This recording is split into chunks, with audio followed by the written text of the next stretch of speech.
Welcome, everyone. Today, I bring you a story that will shock you, surprise you, and teach you powerful lessons about history. This is not just a story. This is the real life of Joseph Stalin, the man who ruled the Soviet Union with an iron fist.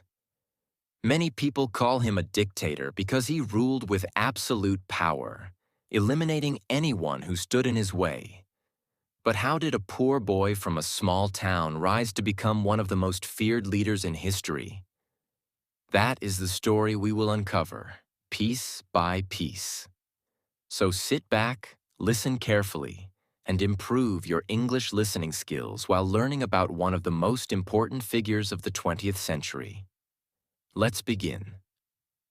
Joseph Stalin was born on December 18, 1878, in a small town called Gori in Georgia, which was part of the Russian Empire at the time. His real name was Iosif Vissarionovich Djugashvili. The name Stalin came much later in his life. Stalin was not born into a rich or powerful family. His father, Vissarion Djugashvili, was a shoemaker, and his mother, Ekaterina Keke Geladze, was a washerwoman. They were poor, and life was difficult. His father was a violent alcoholic who often beat young Stalin and his mother. Stalin's childhood was filled with fear, pain, and struggle. This abuse shaped his personality. He learned never to show weakness and to always be strong.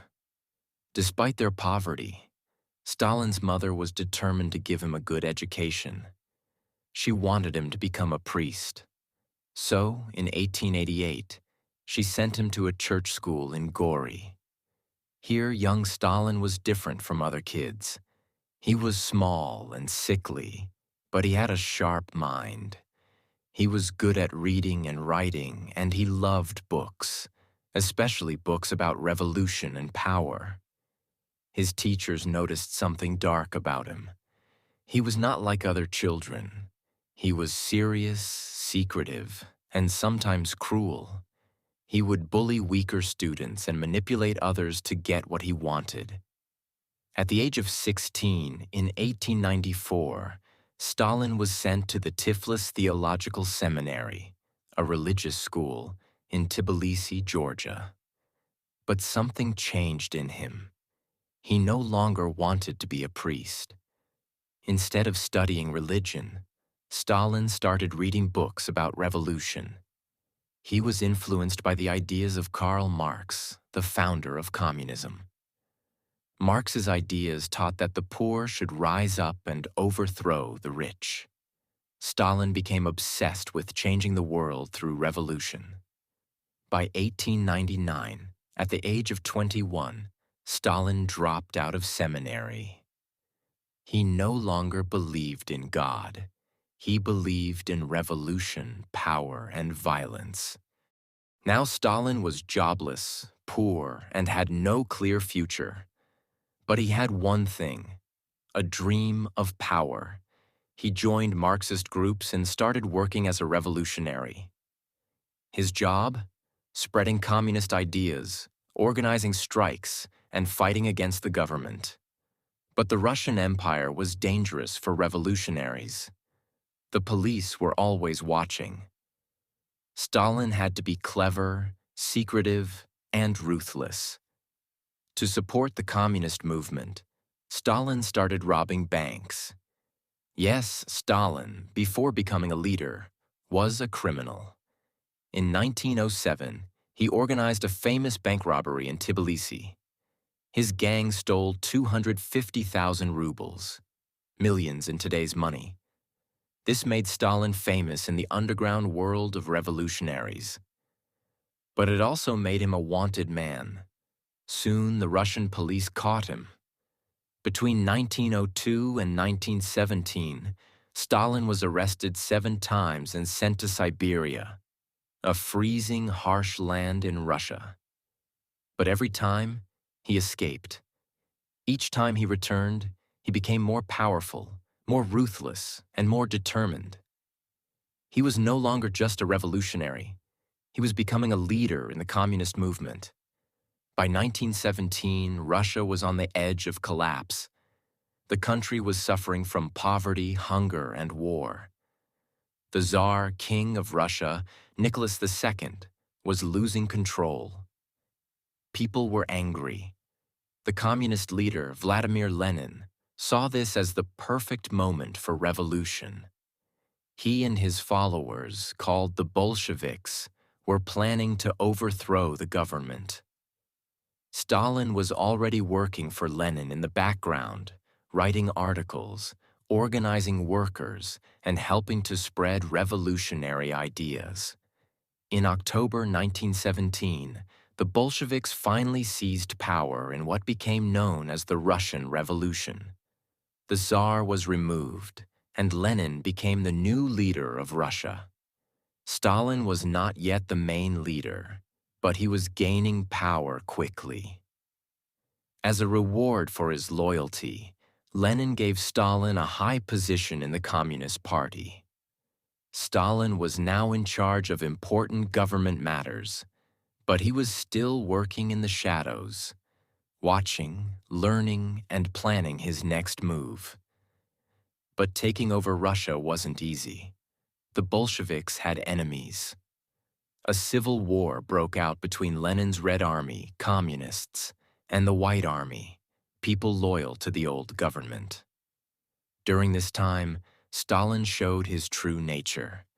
He was sent to different battle zones to help the Red Army fight. But Stalin didn't just give orders. He ruled with fear and brutality.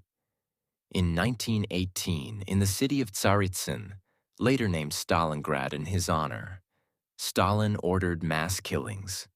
He executed people suspected of being enemies of communism, even if they had no proof against them. He wanted to show that he was merciless, a man who never forgave betrayal. Lenin and the other Bolsheviks noticed Stalin's ruthless methods, but they also saw that he was effective. In war, fear was a weapon, and Stalin knew how to use it.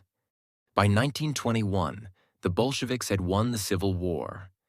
Russia was now a communist country, known as the Soviet Union, USSR. But Lenin was getting old and sick, and the question arose, who would rule after Lenin? Stalin was already preparing his plan. In 1922, Lenin gave Stalin a new title, General Secretary of the Communist Party. Many thought this position was not very important. But Stalin knew better. As General Secretary, Stalin had control over who got jobs in the communist government. This meant he could place his loyal followers in powerful positions. Slowly, without anyone noticing, he was building his own army of supporters. Meanwhile, Lenin was growing suspicious of Stalin. He started to regret giving him power. In 1923, Lenin wrote a letter, later known as Lenin's Testament, warning that Stalin was too dangerous, too rude, and too power-hungry. Lenin suggested that Stalin should be removed from his position. But before Lenin could act, he suffered a major stroke. By January 1924, Lenin was dead. Now the Soviet Union needed a new leader. There were two main candidates. 1. Leon Trotsky, a brilliant revolutionary, Lenin's close ally and leader of the Red Army. 2. Joseph Stalin, the tough, silent organizer who controlled the Communist Party from the inside. Most people thought Trotsky would win. He was smarter, more famous, and a strong speaker. But Stalin had something more powerful: manipulation. Stalin started using dirty tricks. He lied about Lenin's last wishes. He told people that Lenin wanted Stalin as leader. He secretly spread rumors that Trotsky was too arrogant and too dangerous to lead. He forged documents and used his loyal followers to slowly push Trotsky out of power. Trotsky fought back, but it was too late. By 1927, Stalin had complete control of the Communist Party. Trotsky was expelled from the Soviet Union and later murdered in 1940 on Stalin's orders. Now Stalin was the supreme leader of the Soviet Union. But he was just getting started. After gaining power, Stalin became paranoid. He believed that everyone was plotting against him. In the 1930s, Stalin launched the Great Purge, a period where millions of people were arrested, tortured, and executed. High-ranking communists were accused of fake crimes and shot. Military generals were arrested and executed. Ordinary people were taken from their homes at night, never to be seen again. Even Stalin's own friends and allies were not safe. If he suspected anyone of disloyalty, they were killed immediately. One of the most shocking stories was about Nikolai Yezhov, a high-ranking officer who helped Stalin carry out executions. Stalin used him for years, but later turned on him. Yezhov was arrested, tortured, and executed. His existence was erased from Soviet history. The Great Purge created fear across the country. People were too scared to even speak Stalin's name. He had become a godlike figure, untouchable, all-powerful, and terrifying. But his greatest crime was yet to come. In 1932 to 1933, Stalin launched a deadly plan to make the Soviet Union's farms more efficient. He forced millions of farmers to give up their land and work for the government. This was called collectivization. But the farmers resisted. They didn't want to give up their land. Stalin's response? Brutality. He took away their food supplies. He blocked cities from receiving food shipments. Anyone who complained was executed or sent to labor camps. This led to one of the worst famines in human history, especially in Ukraine, where millions of people starved to death. Parents watched their children die of hunger. Some even resorted to cannibalism to survive. This event is now known as the Holodomor, meaning death by hunger. Despite millions dying, Stalin refused to admit fault. He simply covered it up. Joseph Stalin's personal life. Before Stalin became the feared leader of the Soviet Union, his personal life was filled with tragedy. These painful events shaped him into the ruthless man he later became. His first wife. Many years ago, in 1906, Stalin married Kato Svanitsa, a kind and loving woman. They had a son, Jakob, but their happiness did not last. In 1907, Kato fell ill with typhus and died. Stalin was devastated. People say he cried at her funeral and told his friends, "With her, all my warm feelings for humanity have died." After this tragedy, Stalin became distant from his son and focused only on politics. His second wife. Years later, in 1919, Stalin married again. His second wife was Nadezhda Alliluyeva, a young and intelligent woman. They had 2 children, Vasily and Svetlana. But their marriage was not happy. Stalin was harsh and emotionally distant, which made Nadezhda suffer from depression. In 1932, after an argument with Stalin, she shot herself. Stalin never talked about her death. He told people she had died from an illness, but many believe she took her own life because she was unhappy. His children. Stalin had a complicated relationship with his children. His eldest son, Jakob, had a distant relationship with him. But in the future, during World War II, he would be captured by the Nazis. They would offer to exchange him for a German prisoner, but Stalin would refuse, saying, "I will not trade a soldier for a general." Jakob would later die in a concentration camp. His son Vasily struggled with alcoholism and his daughter Svetlana eventually left the Soviet Union and moved to the United States, rejecting her father's rule. The loss of his wives and the suffering of his children made Stalin even colder and more ruthless. Instead of showing emotions, he buried his feelings and focused only on power. This led to one of the most brutal and feared regimes in history. Joseph Stalin was no longer just the leader of the Soviet Union. He was the most feared man in the country. He had wiped out his enemies, sent millions to labor camps, and turned himself into a godlike figure. People worshipped him, feared him, and obeyed him without question. But now he was about to face his greatest challenge ever: World War II and Adolf Hitler. This war would test Stalin's intelligence, his brutality, and his ability to survive in a world where betrayal was everywhere. This is the story of how Stalin fought the Nazis, made Russia a superpower, and continued his reign of terror. While Stalin was busy executing his enemies and controlling the Soviet Union, another dictator was rising in Germany: Adolf Hitler. Hitler was the leader of the Nazi Party, and like Stalin, he ruled with fear, propaganda, and violence. He wanted to expand Germany's land and create an empire. But to do that, he needed to attack and conquer other countries. At first, Stalin didn't care about Hitler.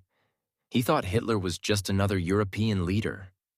In 1939, Stalin and Hitler signed a secret deal called the Molotov-Ribbentrop Pact. In this deal, Stalin and Hitler agreed not to attack each other. They secretly divided Europe between them. Stalin got control over parts of Poland, Finland, and the Baltic states. Stalin thought he was safe. He believed Hitler would never break their agreement. But he was wrong. On June 22, 1941, Stalin woke up to the biggest betrayal of his life. Hitler had launched a surprise attack on the Soviet Union. This was called Operation Barbarossa, and it was the largest military invasion in history. Over 3 million German soldiers invaded Russia. Thousands of tanks and planes bombed Soviet cities. Entire Russian armies were destroyed in days. Stalin was shocked. He had ignored warnings from his spies that Hitler was planning to attack. Now the Soviet Union was on the edge of collapse. For 2 weeks, Stalin disappeared. Some historians say he was so scared that he hid in his home, not knowing what to do. Others say he was planning his counterattack in secret. Finally, Stalin returned and made a speech to the Soviet people. For the first time ever, he called them brothers and sisters instead of comrades. He knew he needed them to fight for survival. But this was not an ordinary war. It was a war of blood, terror, and sacrifice. Hitler's army was advancing deep into Soviet territory. In 1942, they reached Stalingrad, the city named after Stalin himself. Hitler wanted to destroy this city to break Soviet morale. The battle that followed became one of the deadliest in history. Over 2 million people died, soldiers and civilians. The city was completely destroyed by bombs. The Soviets fought street by street, house by house, refusing to surrender. Stalin gave a brutal order: not one step back. Soldiers who tried to retreat were shot by their own commanders. After 5 months of non-stop fighting, the Soviets finally trapped Hitler's army. In February 1943, the Germans surrendered, and the Soviet Union had won the Battle of Stalingrad. This was a turning point in World War II. After Stalingrad, Hitler's army never recovered. Stalin had turned the tide of the war. But at what cost? Millions of Soviet soldiers and civilians were dead. The country was in ruins. By 1944, the Soviet army had pushed the Nazis out of Russia. Now Stalin wanted revenge. His army marched into Germany, destroying everything in their path. Soviet soldiers captured Berlin, the capital of Nazi Germany. Hitler killed himself in April 1945, knowing he had lost. On May 9, 1945, Stalin officially declared victory over Germany. The Soviet Union had won, but Stalin was not done yet. He now saw himself as the most powerful leader in the world, and he wanted to make sure no one could ever challenge him again. Even though the war was over, Stalin did not stop killing. He arrested and executed Soviet generals who had helped him win the war.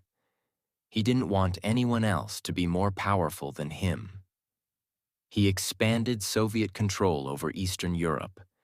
Countries like Poland, Hungary, and East Germany became communist under Stalin's rule. He started the Cold War, a political and military rivalry with the United States. Stalin hated the United States and its leader, President Harry Truman. He saw America as the biggest enemy of communism. This led to decades of tension, nuclear threats, and fear between the Soviet Union and the USA. The world was now divided into two superpowers, the Communist Soviet Union versus the capitalist United States. And Stalin was determined to make the USSR the most powerful country on Earth, no matter how many people had to die. By 1948, Stalin was almost 70 years old, but his paranoia was stronger than ever. He believed that even his closest allies were plotting against him. He ordered more purges. Top communist leaders were arrested, tortured, and executed.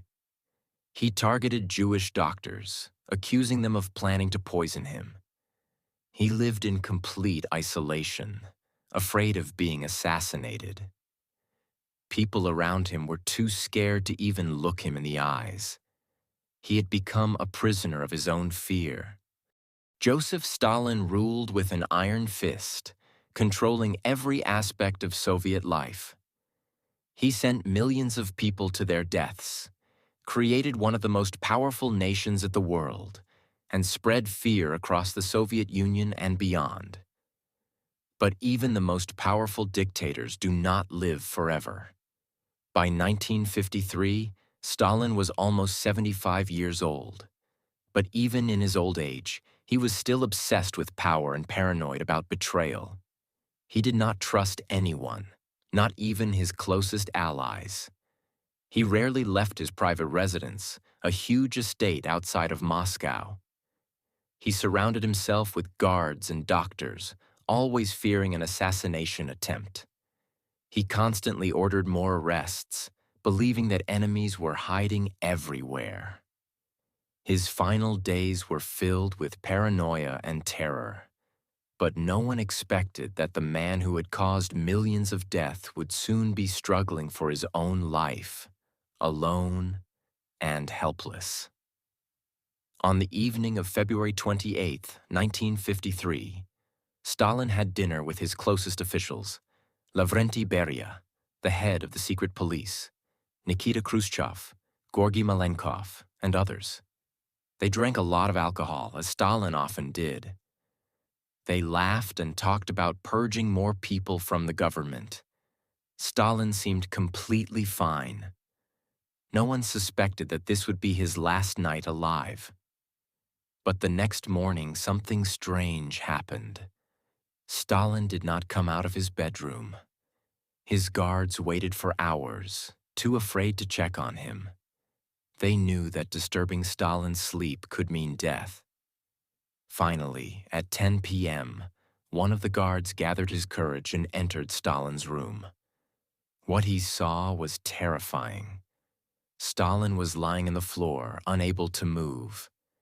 His eyes were wide open, but he could not speak. He had urinated on himself, showing he had been there for hours. The most powerful man in the Soviet Union was now helpless, lying on the ground like a dying animal. But the nightmare was just beginning. Even though Stalin was clearly dying, his guards and ministers did not immediately call the doctors. Why? Because Stalin had recently ordered the arrest of many doctors, accusing them of being traitors. His own paranoia had cost him his life. For 12 hours, no one dared to act. Doctors were too afraid to come because they thought Stalin might punish them if he recovered. His officials were too scared to make decisions without Stalin's orders. The man who had controlled life and death for millions of people was now dying in silence, surrounded by people too scared to help him. Finally, in the morning of March 2nd, 1953, doctors were called, but it was too late. Stalin was paralyzed on his right side. His breathing was heavy and slow.